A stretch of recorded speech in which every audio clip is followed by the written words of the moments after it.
अस्सलामुअलैकुम। मैं हूं शेफ़ ज़हीर और मैं आपको वेलकम करता हूं अपने चैनल ज़हीर कुकिंग सीक्रेट्स में। आज मैं बनाने जा रहा हूं मीठे बरसाती पूड़े। ये बनाने में बहुत ही आसान है। आप ज़रूर बताइएगा कि आपके घर में मीठे बरसाती पूड़े बनाए जाते हैं, और ये भी आप कमेंट बॉक्स में बताइएगा कि आपके इलाके में इनका क्या नाम है। यानी कि बहुत सारे इलाके हैं जहाँ पर ये इनको गुलगुले भी कहते हैं और मीठे पूड़े भी कहते हैं, किसी इलाके में पूड़े भी कहते हैं। तो आपने कमेंट बॉक्स में ज़रूर बताना है कि आपके इलाके में इसको किस नाम से बुलाते हैं। अच्छा, और दूसरा ये है कि ये ज़रूरी नहीं है कि आप ये बरसात में इसको बनाकर खाएं। इस रेसिपी को आप किसी भी टाइम चाय के साथ भी आप बना के दे सकते हैं, और इसके अलावा बच्चों को उनके लंच बॉक्स में स्कूल के लिए भी आप ये रेसिपी बना के दे सकते हैं। बच्चे बड़े शौक से खाएंगे इसको। मेरे इस वीडियो के साथ बने रहिएगा, इसको मुकम्मल देखिएगा, वीडियो को स्किप मत कीजिएगा। तो इंशाल्लाह ये आपको मुकम्मल रेसिपी मैं आपको बनाना सिखाऊंगा। एक बाउल में 3 कप मैं चक्की का आटा इस्तेमाल कर रहा हूँ, इसमें ऐड कर रहा हूँ। और अगर आपके पास कोई भी आटा अवेलेबल है वो आप इसमें एक बाउल में ऐड कर लें, 3 कप। इसके बाद एक अलग बाउल ले लेंगे और इसके अंदर मैं एक तकरीबन 1.5 कप के करीब जो है वो शक्कर मैं इसमें ऐड कर दूंगा। इस तरीके से 1.5 कप शक्कर होगी इसमें, और यही क्वांटिटी आपने रखनी है। और इसके बाद मैं इसके अंदर तकरीबन आधा टेबल स्पून जो है वो सौंफ मैंने ऐड कर दी है। और पानी मैंने गुनगुना किया हुआ था हल्का सा, वो इसमें ऐड करेंगे।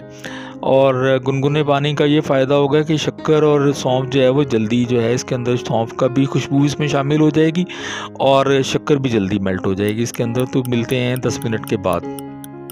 शक्कर का जो मिक्सचर था वो बिल्कुल मुकम्मल तौर पर अब मेल्ट होकर अब तैयार हो गया है। अब इसी शक्कर और सौंफ के मिक्सचर को अभी आटे के अंदर मैं ऐड कर रहा हूँ इस तरीके से, और इसको मैं अच्छे तरीके के साथ जो है ना इसको मिक्स कर लेता हूँ। अगर ये अब देखें, इसमें थोड़ा सा पानी इसमें ऐड कर रहा हूँ मैं, और इससे ये होगा कि एक पतली सी डो जो है वो ये तैयार हो गई है इस तरीके से।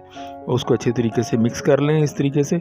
और इसके बाद अब ये देखें, ये गत्ता मैंने इस तरीके का काट के रखा हुआ है पहले से। इस तरीके से आप भी गत्ते को काट के रखें, क्योंकि इस गत्ते के साथ हम इस डो को जो है फ्राई पैन में फैलाएंगे।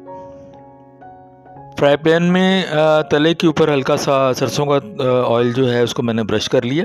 अब 1 कप बिल्कुल भर के जो है ना मैंने डो इसमें फ्राई पैन में मैंने ऐड कर दी है, और इसको जो गत्ता मैंने काटा हुआ था इसके साथ हल्के हाथों के साथ मैं इसको गोलाई के अंदर इसकी शेप दे रहा हूँ, रोटी की शेप में ये आ जाएगा। अच्छा, इसके बाद यहाँ साइडों पर जिस तरीके से ये ऑयल मैं लगा रहा हूँ इस तरीके से लगाएँ ताकि ये आपस में फ्राई पैन के साथ जो ये मीठा पूड़ा जो है ये जुड़े ना। अब इसको पलटा लिया इस तरीके से मैंने। इसके बाद थोड़ा सा ऑयल इसके ऊपर दोबारा मैं लगा लेता हूँ।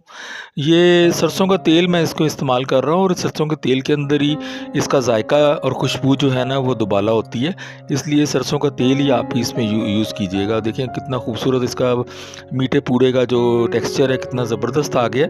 अब मैं इसको डिश आउट कर रहा हूँ। माशाल्लाह बहुत ही ज़बरदस्त रेसिपी बन के तैयार हुई है। मीठे पूड़ों की रेसिपी इंशाल्लाह आप अपने घर में बहुत अब आसानी के साथ इसको बना सकेंगे। आप ख़ुद भी खाएं, बच्चों को भी खिलाएं। मेरे इस चैनल को लाइक कीजिएगा, शेयर कीजिएगा और सब्सक्राइब कीजिएगा। और इंशाल्लाह अगली रेसिपी के साथ, बहुत ही मज़ेदार रेसिपी के साथ मैं दोबारा हाजिर हूँगा। तो अपने शेफ़ ज़हीर को इजाज़त दीजिए। अस्सलाम वालेकुम, खुदा हाफिज़।